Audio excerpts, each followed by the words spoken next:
Welcome back to the show. Tonight we got to talk about two things: the actual playoff basketball and the circus around the league right now.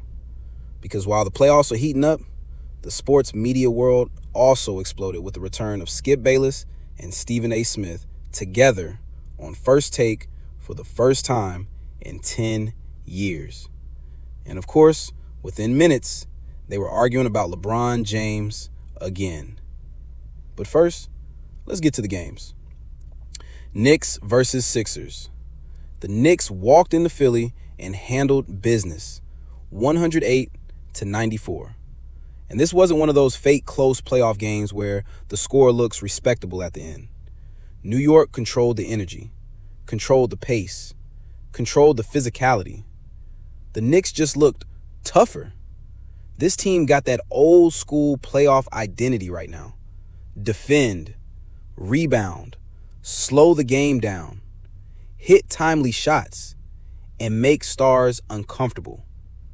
Meanwhile, Philly looked tight. You could feel the pressure in that building.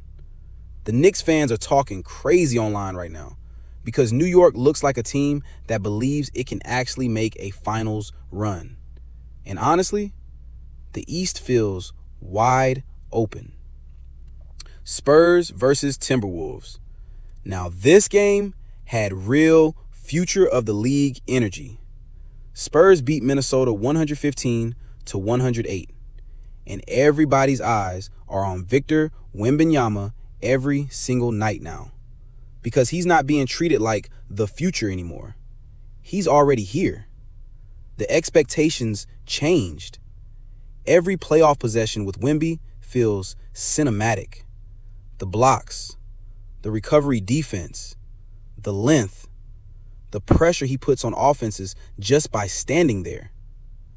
Minnesota competed hard, but San Antonio's composure late was the difference. The scary part? The Spurs don't even look fully formed yet. That's what the league should be worried about. Because if they already winning playoff games consistently, with Wemby still developing physically and mentally, this could become a dynasty conversation in a few years. Lakers drama. Now let's talk about the Lakers situation because the internet was on fire again. The Lakers and officiating discourse is officially back in full playoff form. Every foul call, every free throw differential, every whistle, social media turning into a courtroom.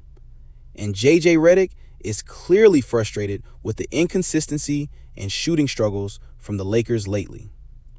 But here's the reality. When you're the Lakers and when you have LeBron James, every single possession becomes national news. People either think the league helps them or thinks the refs are against them. There is no middle ground anymore. And honestly, the pressure on the Lakers feels heavier this year than usual because people know the clock is ticking on the LeBron era. Every playoff loss feels historic now. First Take reunion. And then this morning, sports media nostalgia hit hard. Skip Bayless returned to ESPN and reunited with Stephen A. Smith on First Take after a decade apart. Immediately, they went back into classic chaos mode. Skip started firing at LeBron again. Stephen A. looked half annoyed and half happy to be doing the old debates again. And honestly, love them or hate them, those two basically helped build modern sports debate television. The clips instantly went viral, especially when Skip ranked LeBron 9th all time and Stephen A. basically lost his mind on air. That's the thing with the NBA. Even the talking about basketball becomes part of the entertainment ecosystem. Biggest takeaways from last night. 1. The Knicks look legit. Not cute, not a fun story. Legit. 2. The Spurs are ahead of schedule. Wemby playoff basketball already feels different. 3. The Lakers' pressure is getting louder by the day. Every whistle and every loss is becoming a national debate. 4. NBA media drama is officially back at full power with Skip and Stephen A. reunited. And that's the review of last night around the NBA. Playoff basketball is officially getting nasty now. The intensity is up. The narratives are building. And every day suddenly feels like legacy basketball. We'll be back tomorrow with more playoff reactions, trade rumors, media drama, and everything happening around the league.